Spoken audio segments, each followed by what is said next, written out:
μπορεί να γίνει ο εφιάλτης κάθε γονιού όταν ανοίγουν τα σχολεία εκτός από τις ιώσεις? Η επιστροφή στο σχολείο μπορεί να ακούγεται συναρπαστική για μας τους γονείς, ακόμα και να μας ανακουφίζει αφού θα ξαναβρούμε το πρόγραμμά μας. Ωστόσο, μπορεί να φέρει και κάποιους ανεπιθύμητους επισκέπτες. Τις ψήρες. Δεν χρειάζεται όμως να πανικοβαλόμαστε.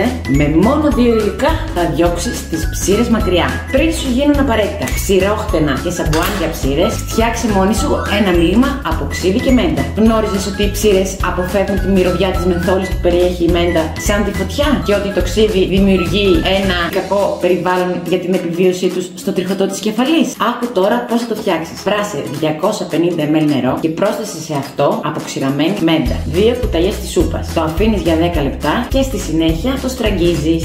Έπειτα προσθέτεις 30 ml ξύδι και ανακατεύεις καλά. Και ψεκάζεις με αυτό τα μαλλιά του μικρού ή της μικρής σου αμέσως μετά το λούσιμο. Μπορεί να το επαναλαμβάνεις 2 φορές την εβδομάδα. Πολύ σημαντικό, πριν εφαρμόσεις το μείγμα στο κεφαλάκι του μικρού σου, δοκίμασέ το σε κάποια περιοχή για να αποφύγεις τυχόν αλλεργίες. Τι καλύτερο, ασφαλές για τα παιδιά, οικονομικό και φυσικά αποτελεσματικό. Μην ξεχνάς όμως, η πρόληψη είναι το κλειδί. Δίδαξε στο παιδί σου την καθαριότητα και ενημέρωσε στο σχολείο για τυχόν κρούσματα. Μοιράσου αυτό το βίντεο άμα σου φάνηκε χρήσιμο, καθώς μπορούν να το δουν και άλλοι γονείς που ίσως τους ενδιαφέρει. Εσύ γνωρίζεις άλλο φυσικό αποθητικό για τις ψήρες? Γράψτε μας στα σχόλια και φυσικά ακολούθησέ μας για περισσότερα. Από την Διοσκουρίδης με αγάπη.